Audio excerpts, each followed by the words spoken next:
Hola, somos estudiantes de la carrera de Procesos Industriales en la Universidad Tecnológica de Huejotzingo. Hoy vamos a presentar un tema denominado aleaciones ferrosas. Todo ello es derivado de los materiales. Los materiales son las materias primas transformadas mediante procesos físicos y o químicos preparadas y disponibles para fabricar productos. Esto se clasifica en dos grandes grupos: metálicos, que son todos los metales, excepto el mercurio, que poseen unas características comunes que dependen de su estructura interna, como superficie brillante, elevada conductividad al calor y a la electricidad, elevada resistencia mecánica, maleabilidad y ductilidad, carácter reciclable ya que se pueden volver a fundir y conformar de nuevo. Y los no metálicos, que se caracterizan por no ser buenos conductores del calor ni de la electricidad. Sus propiedades son muy distintas a las de los metales. Los materiales metálicos se dividen en aleaciones ferrosas y aleaciones no ferrosas, y los no metálicos en cerámicos, materiales compuestos y plásticos. ¿Qué es una aleación? Es la mezcla sólida homogénea de dos o más elementos metálicos para constituir un nuevo material que tenga las propiedades de sus ingredientes.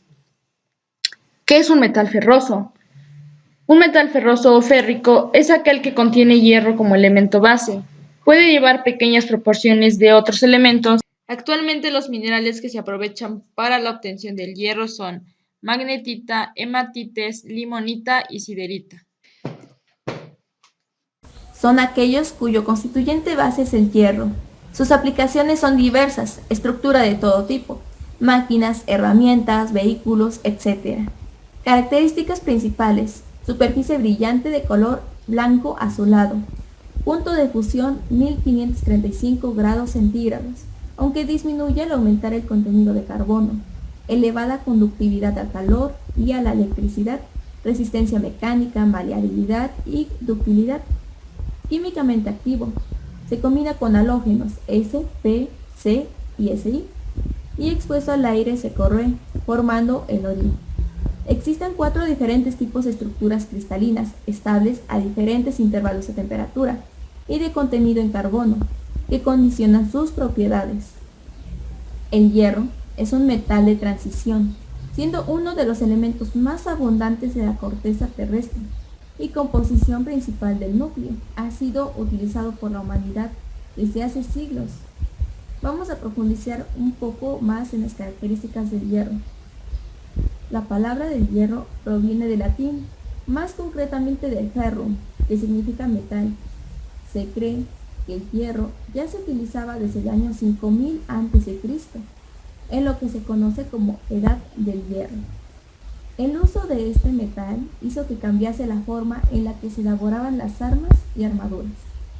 Incluso se comenzó a emplear para labores agrícolas, como el arado, gracias a la facilidad que tenía para moldearse a alcanzar altas temperaturas. El hierro se ha utilizado para crear elementos ornamentales.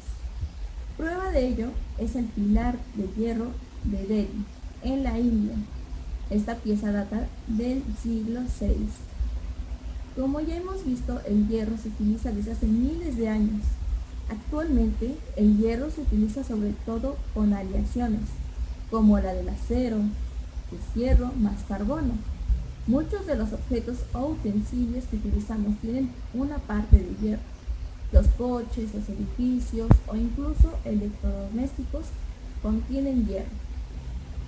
Proceso de obtención del acero y otros productos férreos. Para la producción de hierro y acero son necesarios 4 elementos fundamentales. Uno de ellos es el mineral de hierro. Es un compuesto de hierro, oxígeno e impurezas como el azufre, silicio y fósforo. Otro de ellos es el carbón de coque. Sirve como combustible al quemarse rápidamente con un calor suficientemente intenso como para fundir el mineral. Otro de ellos es el fundente, que puede ser la piedra caliza. Y por último, el aire. Es la materia prima de mayor presencia en la producción de hierro. Se ocupa aproximadamente 3,5 toneladas de aire por cada tonelada de rabio producida. El aire se emplea para mantener la combustión y para suministrar el oxígeno necesario para las reacciones químicas. Producción de rabio. Se denomina rabio al material fundido que se obtiene en el alto horno mediante reducción de mineral de hierro Se utiliza como materia prima en la obtención de acero en los hornos siderúrgicos. El arrabio tiene un alto contenido en carbono, generalmente entre el 3.5 y 4.5%, además de sílice y otras impurezas que lo hacen muy frágil, por lo que tiene limitados usos como material. Actualmente los productos ferrosos se obtienen de dos maneras, dependiendo de la materia prima empleada. Una de estas maneras es por el alto horno. El alto horno es una instalación industrial donde se transforma o trabaja el mineral de hierro. Un alto horno típico está formado por una cápsula cilíndrica de acero de unos 30 metros aproximados, que está forrada con material no metálico y es resistente al calor, como puede ser el asbesto o ladrillos refractarios. La materia prima que se ocupa es el mineral de hierro, carbón de coque y la piedra caliza.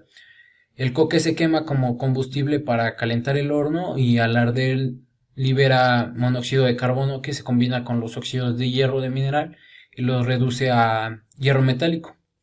La piedra caliza se emplea como fuente adicional de monóxido de carbono y como sustancia fundente.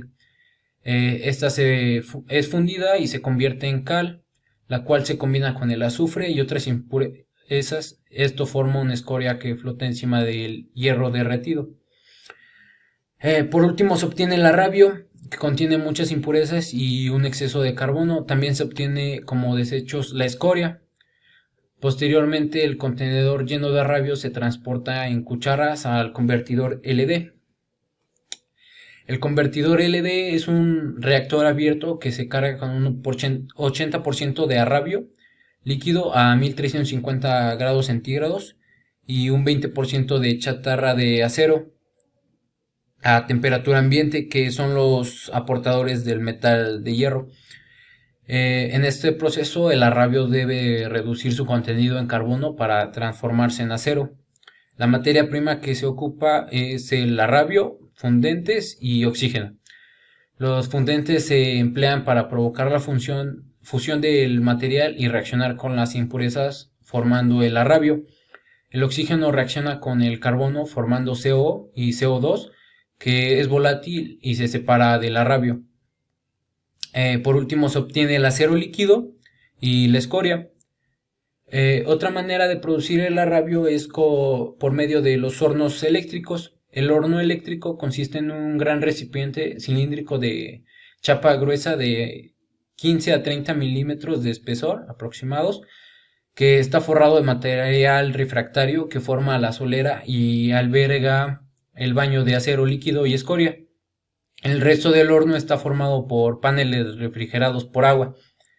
La materia prima que se ocupa aquí es a partir de chatarra y se añade fundente y ferroaleaciones. Su funcionamiento se basa en la fusión de las chatarras por medio de una corriente eléctrica. Se obtiene el acero líquido y también se obtiene como desecho la escoria. Posteriormente, después de este proceso, se realiza la colada de acero. El acero líquido obtenido se solidifica empleando algunos de los siguientes métodos de colada. Puede ser la colada convencional, que es por medio de moldes, colada sobre lingoteras y la colada continua. La colada convencional consiste en verter el acero líquido sobre moldes con la forma de las piezas que se desea obtener. Posteriormente se deja enfriar el metal y más tarde se extraen las piezas. La colada continua es el procedimiento de colada más moderno y económico que existe. Consiste en verter el acero líquido sobre un molde sin fondo ni tapadera, con forma curva y sección transversal con la forma geométrica del producto a obtener. Pueden ser vigas cuadradas, redondas, triangulares o planchas. El acero líquido, a medida que se va desplazando, se va enfriando. Se le llama colada continua porque el producto sale sin parar hasta que se acabe el contenido de la cuchara. La colada sobre lingoteras. El acero líquido se vierte sobre una lingotera. Son de piezas prismáticas que después deberán sufrir un proceso de laminación o de transformación. En la producción del acero también se puede utilizar el método de reducción directa, el que emplea agentes reactivos reductores como gas natural, coque, aceites de combustibles, monóxido de carbono, hidrógeno o grafito. El procedimiento consiste en triturar el mineral de hierro o mena de hierro y pasarla por un reactor con los agentes reductores, con lo que algunos elementos no convenientes para la fusión del hierro son eliminados.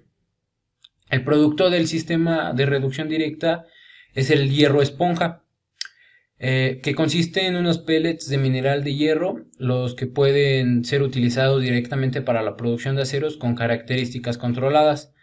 Solo el 2% de la producción mundial de arrabio se obtiene por este método. La transformación del arrabio. Podemos obtener tres tipos de materiales que pueden ser las fundiciones, el acero y hierro dulce. Ya que sabemos que los metales ferrosos son el hierro y sus aleaciones, y que también son aceros que tienen un porcentaje de carbono en su composición, los productos ferrosos se clasifican según el porcentaje de carbono. Hierro dulce de 0.1% a 0.3% de carbono, acero del 0.3 al 2.11% de carbono, fundiciones del 2.11% a 6.67% de carbono, y el grafito, su porcentaje de carbono es mayor a 6.67%. Las aleaciones con un contenido de carbono superior al 5% carecen de interés industrial, ya que son extremadamente frágiles. El hierro dulce. El hierro dulce, también llamado hierro forjado, hierro pudelado o hierro suave, es un material de hierro que posee la propiedad de poder ser forjado y martillado cuando está muy caliente, al rojo, y que se endurece enfriándose rápidamente. Funde a temperatura mayor de 1500 grados centígrados. Es poco tenaz y puede soldarse mediante forja. Es un material de hierro de fibra natural. Tiene elevada resistencia a la corrosión. Comúnmente producido mediante el proceso de pudelado y el proceso Aston. Su porcentaje de carbono es menor al 0.03%. Su porcentaje de silicio es aproximadamente del 0.13%. Su porcentaje de azufre es mayor al 0.02%. Y su porcentaje de fósforo es aproximadamente del 0.18%. Tiene facilidad para ser soldado, alta ductilidad, son productos blandos, maleables y magnéticos.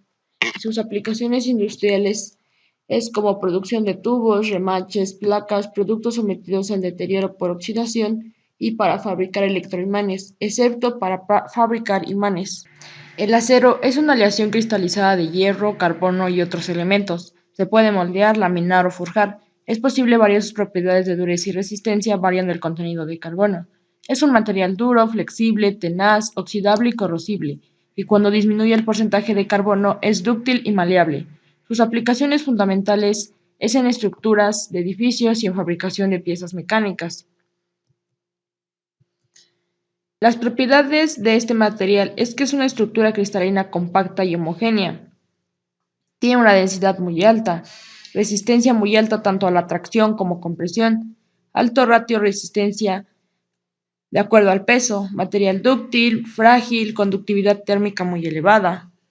Las ventajas es que es un material fácil de conformar en frío y en caliente, fácil de mecanizar, ensamblar y proteger contra la corrosión, bajo costo unitario en comparación con otros materiales, alta disponibilidad, su producción es 20 veces mayor al resto de materiales metálicos no férreos, material altamente adaptable y fácilmente reciclable, ya que se puede usar la chatarra como materia prima para la producción de un nuevo acero.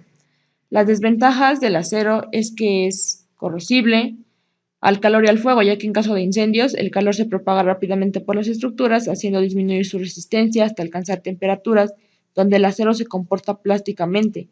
Es por ello que lo debemos proteger con recubrimientos aislantes del calor. Tiene un pandeo elástico y la fatiga, que es la resistencia del acero, así como el resto de los materiales, y puede disminuir cuando se somete a un gran número de inversiones de carga o a cambios frecuentes de magnitudes, fuerzas o tensión. En la fabricación de acero, las materias primas, o bien el mineral de hierro o chatarra férrea, según sea el proceso, son convertidas en acero fundido. El proceso a base del mineral de hierro utiliza un alto horno y el proceso con la chatarra férrea recurre a un horno de arco eléctrico.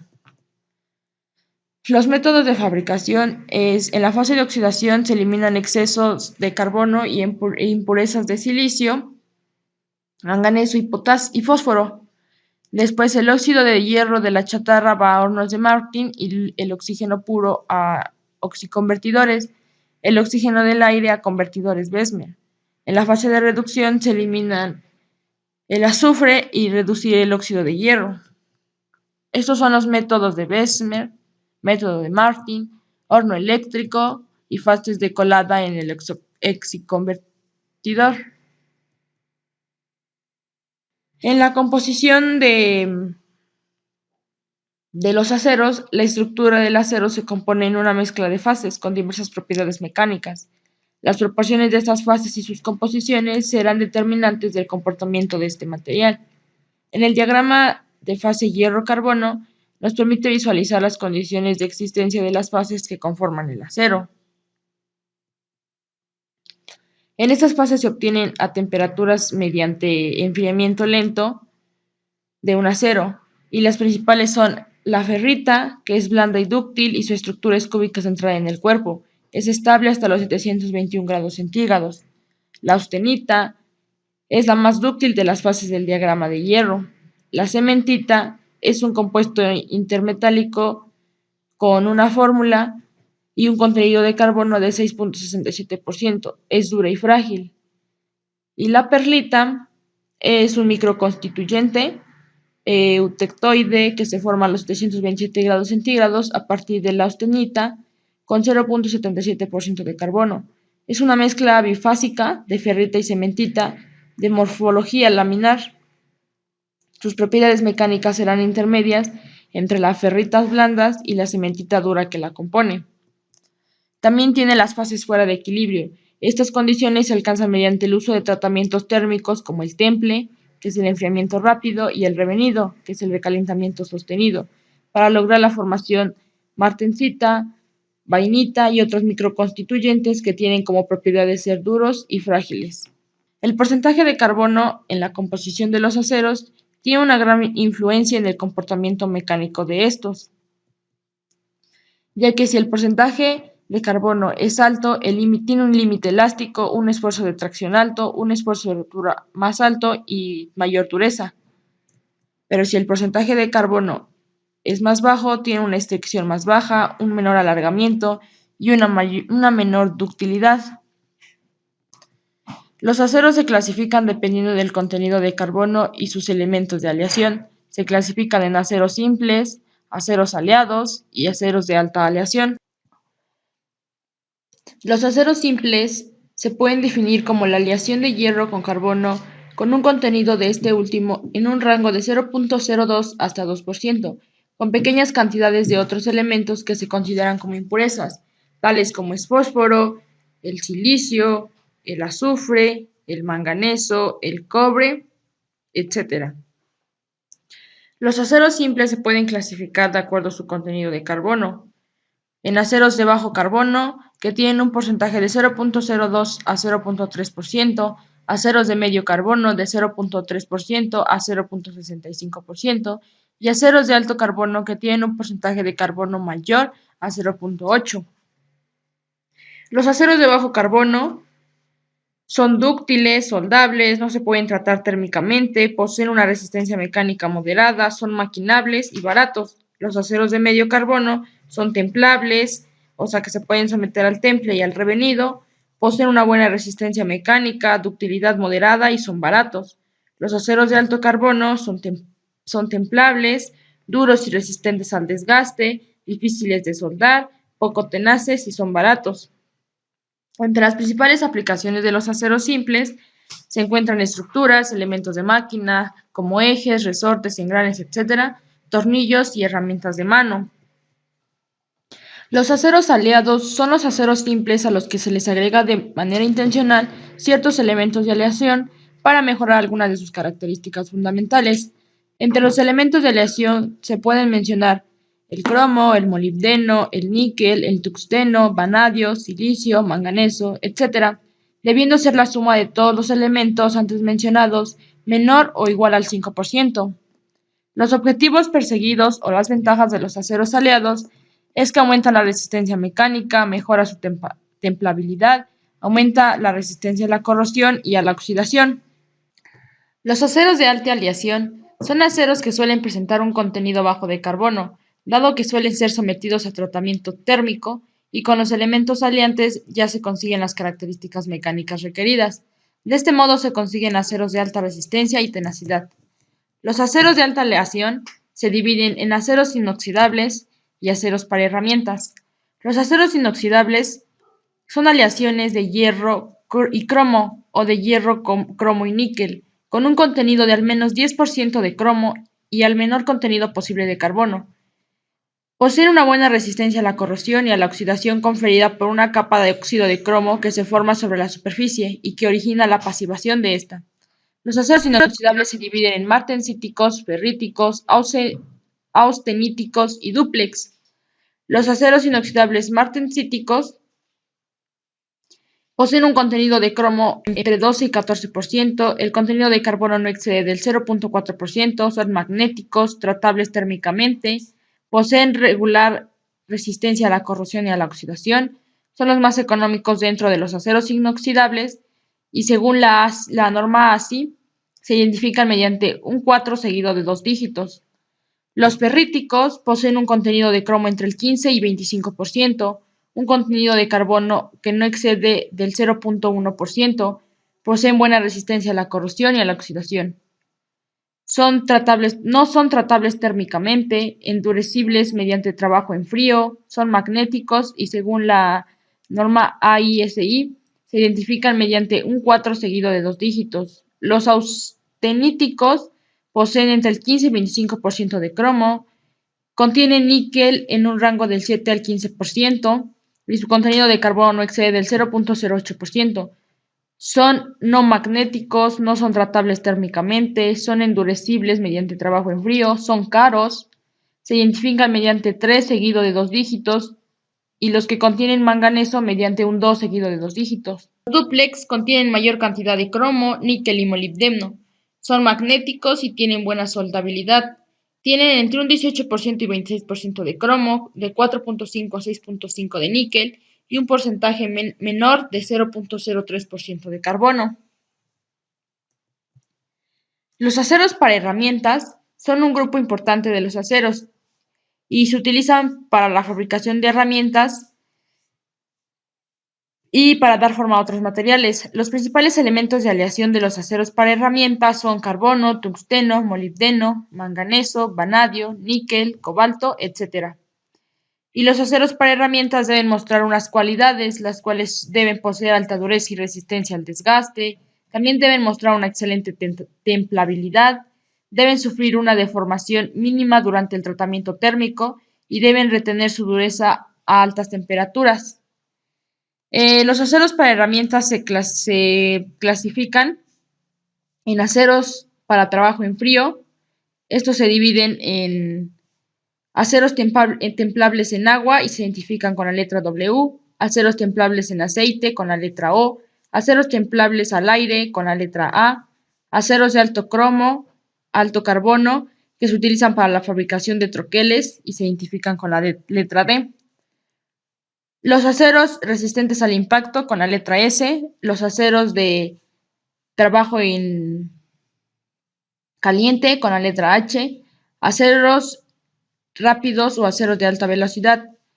Pueden ser al tungsteno y al molibdeno, identificados los aceros rápidos con W y los segundos, que son los de alta velocidad, con la M. Los aceros para moldes se identifican con la letra P y los aceros de propósito general con la letra L y F.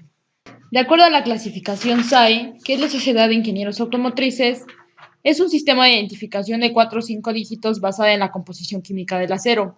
Es como un código que atesta cuáles elementos están presentes en la aleación. Esta clasificación estandariza la composición del acero en todo el mundo y optimiza la producción que necesita de aleaciones específicas para cada demanda. El primer dígito determina la aleación principal, el segundo dígito determina que se ha modificado la aleación principal y el tercer y cuarto dígito determina la cantidad de carbono en centésimas. Si el primer número es 1, se sabe que es un acero al carbono. Si el dígito siguiente es el 0, la designación es 10XX. Se trata de un acero ordinario, sin agregados ni modificaciones. Si el segundo dígito es 1, la designación es 11. Se trata de un acero resulfurado, es decir, se le añadió azufre para hacerlo más maquinable. Si el segundo dígito es 3, la designación es 13. Se trata de un acero con agregado de manganeso. Estas son la determinación de las aleaciones principales. Se maneja del 1 al 9 sin contar el 7, y de este lado tenemos cuáles son las aleaciones principales. Veamos un ejemplo de la SAE 1025.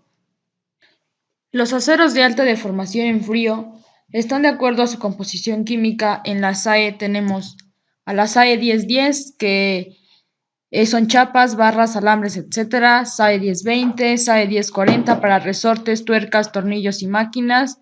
SAE 1095, que son piezas forjadas como espadas. Las fundiciones son las aleaciones de hierro y carbono con un contenido de este último en un rango de 2 hasta 6.7%, con cantidades adicionales de silicio y manganeso. Su principal diferencia con los aceros es que no se les puede dar forma mediante deformación plástica ni en frío ni en caliente. Sus principales características son una buena resistencia a la compresión, pero no a la tensión, maquinables, absorben vibraciones, tienen buena resistencia bajo cargas variables y son baratos. La clasificación en función de la forma en que se encuentra su carbono y sus aplicaciones son hierros fundidos blancos, que se forma al enfriar rápidamente la función de hierro desde el estado líquido durante el enfriamiento, la austenita solidificada a partir de la aleación fundida en forma de dendritas. La fundición blanca se utiliza en cuerpos moledores por su gran resistencia al desgaste. Es muy dura pero frágil, es difícil de mecanizar por su dureza. Otras son los hierros fundidos grises, estos son los más usados. En los hierros fundidos grises, el carbono se encuentra en forma de hojuela de grafito. Otros son los hierros fundidos nodulares o dúctiles, que son los más resistentes y también son los más caros, ya que se precisa de un mayor control en su composición química. En la función nodular, la mayor parte del contenido de carbono tiene forma de esteroides. Esta microestructura produce propiedades deseables como alta ductilidad, resistencia, buen maquinado, buena fluidez para la colada, buena endurecibilidad y tenacidad. No puede ser tan dura como la fundición blanca, salvo que la sometan a un tratamiento térmico superficial especial. Los hierros fundidos maleables son los hierros de tipo especiales en los hierros producidos por un tratamiento térmico de la fundición blanca. Se somete a la fundición blanca 72 horas a 850 a 1050 grados centígrados. El carbono queda libre en forma de crispetas, o sea, grafito, y puede estar sobre diferentes matrices, ferrítica, perlítica o martensítica.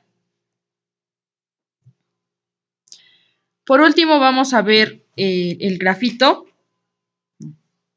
El grafito es una deformación natural de carbono cristalino. Es un mineral de elemento nativo que se encuentra en rocas metamórficas e ígneas. Es un mineral de extremos, es extremadamente suave, corta a una presión muy ligera y tiene una gravedad específica muy baja. Por el contrario, es extremadamente resistente al calor y casi inerte en contacto con cualquier material. Estas propiedades externas le dan una amplia gama de usos en metalurgia y fabricación. En el grafito encontramos variedades como cristalino y amorfo. En el cristalino se divide en escamoso y beta.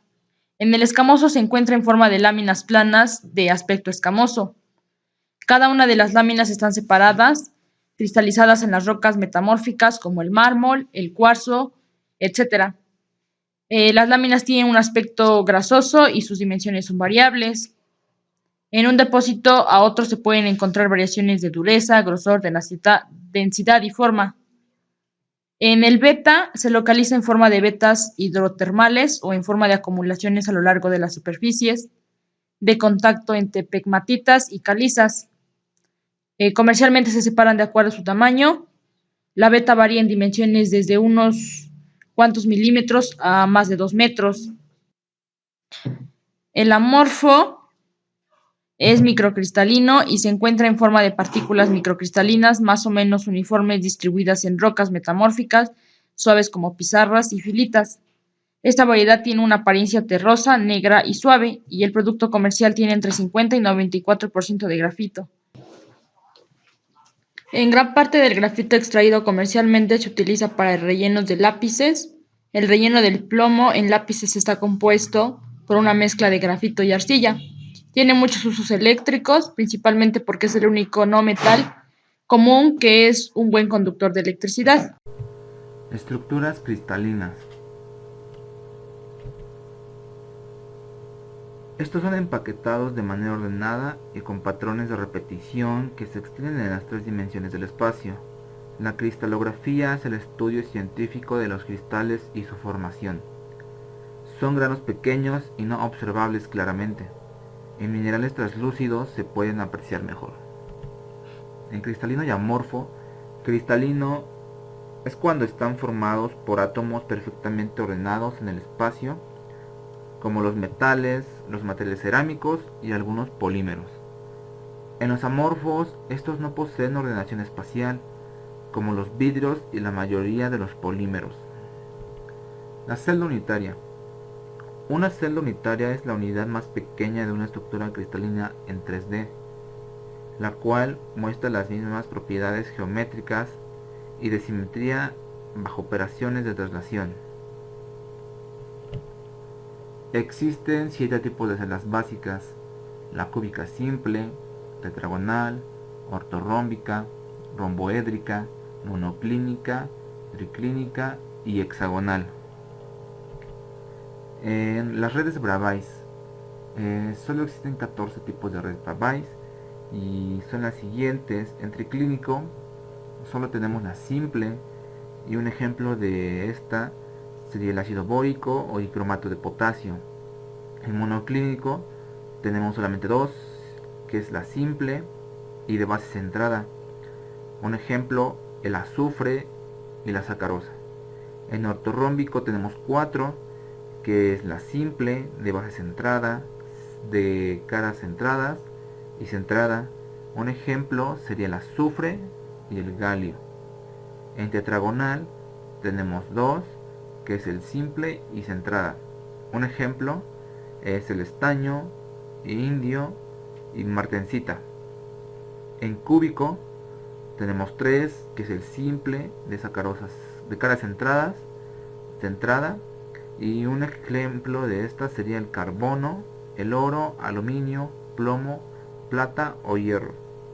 En hexagonal tenemos solamente uno, que es el magnesio, berilio, zinc, cadmio y grafito. Este es un ejemplo. En romboédrico tenemos solamente uno, que igual es simple, y un ejemplo sería el antimonio, mercurio, arsénico y bismuto.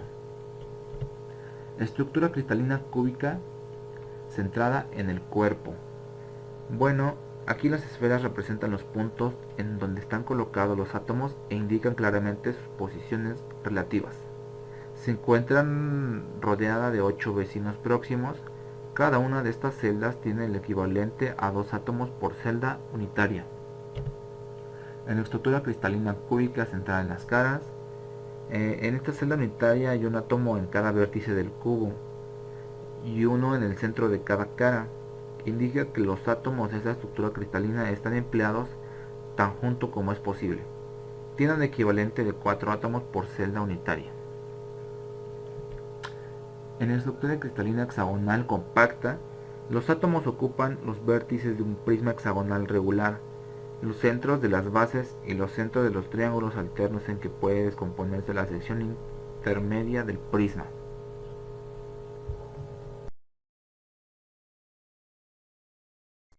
Tratamientos y propiedades de los metales férreos. Recordemos que dentro de las propiedades de un metal podemos encontrar su brillo metálico, dureza, maleabilidad, ductilidad, tenacidad, fusibilidad, densidad, solidez, conductividad térmica y conductividad eléctrica. Por lo tanto, dentro de un metal férreo podemos encontrar que tienen una alta concentración de hierro, son pesados. Esto quiere decir que poseen una alta densidad Su temperatura de fusión es elevada. Por lo tanto, es importante e indispensable que se trabajen en hornos muy potentes. Son duros, se oxidan fácilmente. Su óxido se caracteriza por una tonalidad de color rojizo. Tienen alta capacidad de oxidación, lo que los hace propensos a la corrosión. Son abundantes en la naturaleza. Pueden ser frágiles, aunque el acero es maleable y resistente.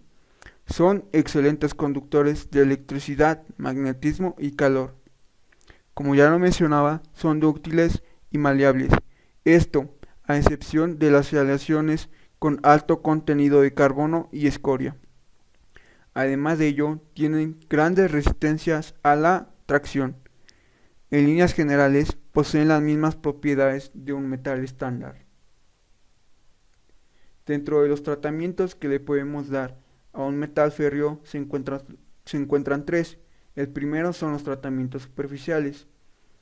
El cromado. El cromado consiste en el recubrimiento embellecedor superficial para proteger de la oxidación. Galvanizado.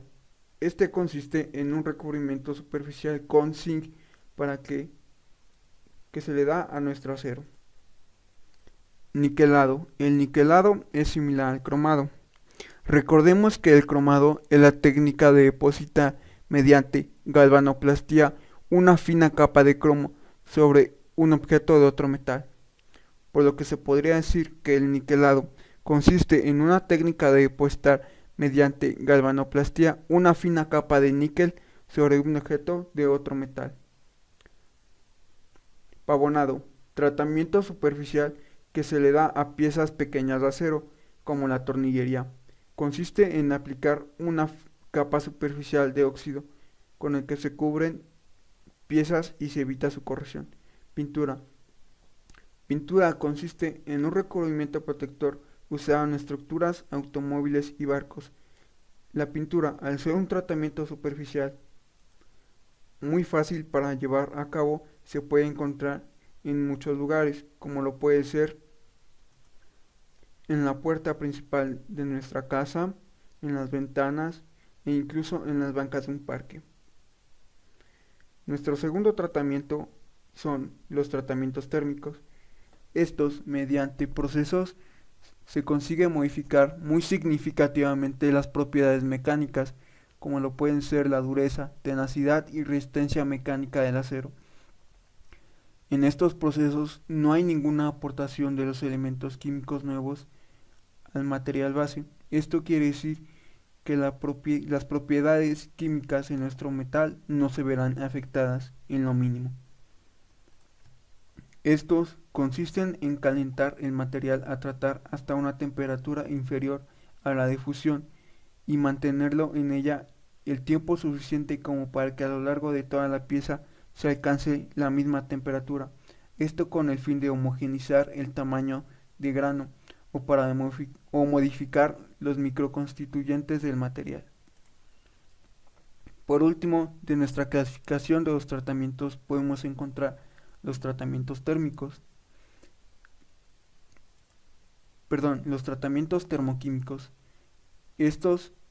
Dentro de estos podemos encontrar la cementación con carbono.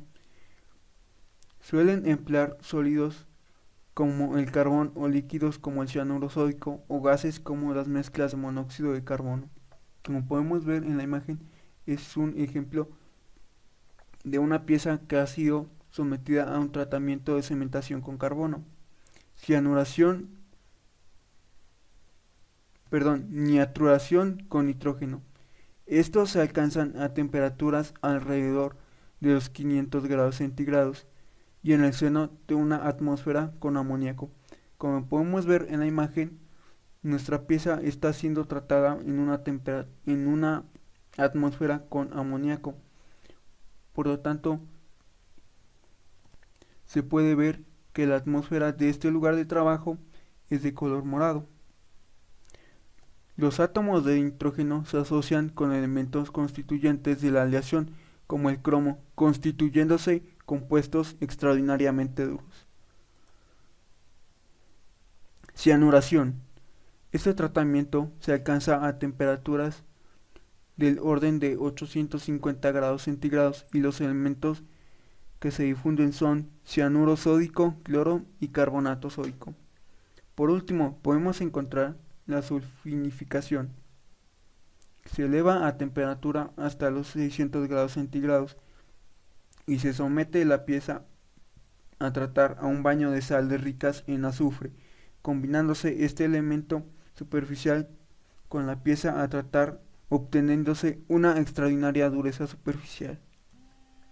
Por último, cabe mencionar que en ocasiones, después de un tratamiento termoquímico, se suele aplicar un temple superficial para aumentar la resiliencia de la pieza y disminuir sus tensiones internas.